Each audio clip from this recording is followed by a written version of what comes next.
Hi friends, welcome back to my channel Lakshmi Vijayesh blogs. ఈ రోజైతే మీకు మా గోదావరోళ్ళు చేసే విధంగా ఆవకాయ పచ్చడి చేసి చూపించబోతున్నానండి. ఎంత కమ్మగా ఉంటుందంటే మీరు కూడా ట్రై చేయండి. అయితే దీనికోసం ముందుగా మామిడికాయలు ఎంచుకోవాలండి. ఇవి చిన్న రసాలైనా కొత్తపిల్లి కొబ్బరైనా ఏదైనా తీసుకోవచ్చు. మేమైతే కొత్తపిల్లి కొబ్బరి తీసుకున్నామండి. ఈ మామిడికాయల్ని ముందుగా వాటర్లో నానబెట్టి శుభ్రంగా వాష్ చేసుకుని తుడుచుకొని ఇలా ముక్కలుగా కట్ చేసుకుని పెట్టుకోవాలండి. ఇక్కడ ఈ ముక్కలు చూపిస్తున్నాం కదా,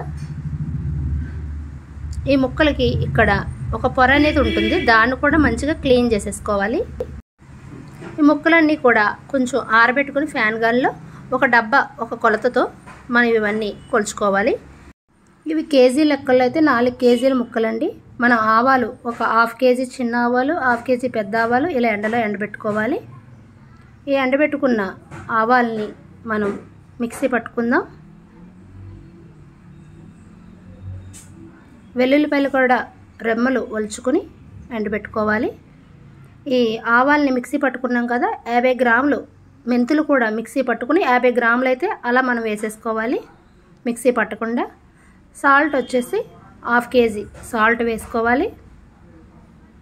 నేను 4 కేజీల ముక్కలకి కొలత చెప్తున్నాను. సాల్ట్, ఆవు పిండి, వెల్లుల్లిపాయలు ఇవన్నీ కూడా ఒక పాత్రలో వేసేసుకోవాలి. ఇప్పుడు కారం కూడా వేసేసుకుందాము. కారం వచ్చేసి 4 కేజీల ముక్కలు కాబట్టి 2 కేజీల కారం అయితే పడుతుంది.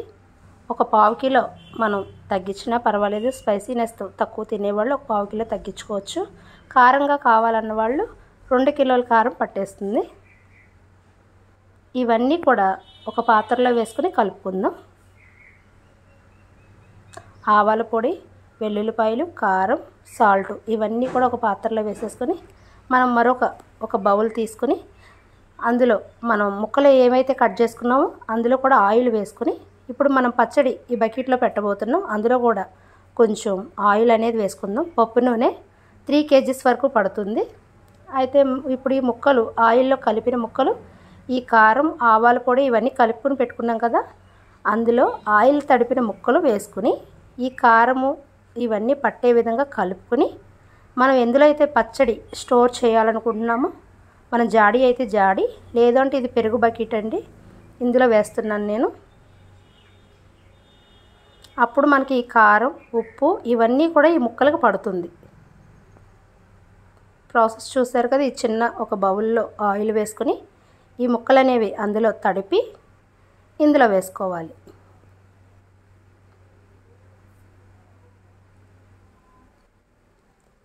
ఇవన్నీ కూడా ఆ ముక్కలకు పట్టే విధంగా కలుపుకోవాలి. వీటిని మనం ఎందులో స్టోర్ చేయాలనుకుంటున్నామో అందులో వేసేసుకోవాలి. ఆ ముక్కలు అన్నీ కూడా మన దగ్గర ఉన్న ముక్కలన్నీ కూడా ఇదే ప్రాసెస్లో వేసేసుకుని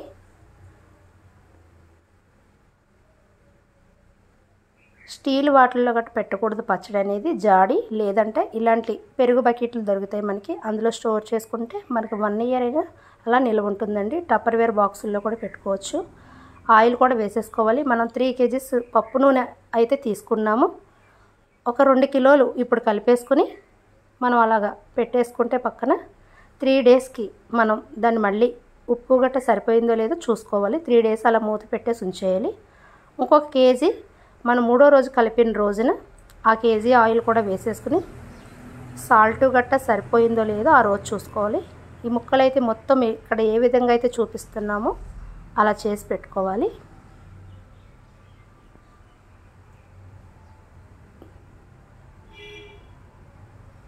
ఇదైతే మనకు పచ్చడి కంప్లీట్ అయిపోయిందండి. దీన్ని మూత పెట్టేసుకుని 3 డేస్ తర్వాత ఇలాగ ఒక పెద్ద గిన్నెలోకి వేసేసుకున్న పచ్చడి అంతా, సాల్ట్ సరిపోతే కొంచెం యాడ్ చేసుకోవచ్చు. కారం కూడా మీకు తక్కువైతే ఈ 3వ రోజున ఇవన్నీ కలుపుకోవచ్చండి. ఇదిగోండి ఒక 10 డేస్ తర్వాత మనకు పచ్చడి అయితే ఇలా ఉందండి. ఆయిల్ గట్ట ఇలా తేరుకుని ఇంత కలర్ఫుల్గా ఇంత అందంగా ఉందన్నమాట. ఈ పచ్చడి మనం నెయ్యి వేసుకుని వేడివేడి అన్నంలో తింటే ఆ టేస్టే వేరండి, చాలా బాగుంటుంది. మీరు కూడా ట్రై చేయండి. గోదావరి రుచులు చాలా టేస్టీగా ఉంటాయండి. వేడివేడి అన్నంలో నెయ్యి వేసుకుని తింటే ఆహా, ఆ రుచే వేరండి. చూడండి ఎంత కలర్ఫుల్గా ఉందో. ఇలాంటి రెసిపీస్ కోసం నా ఛానల్ని లైక్ చేయండి, షేర్ చేయండి, సబ్స్క్రైబ్ చేయండి. Thank you for watching.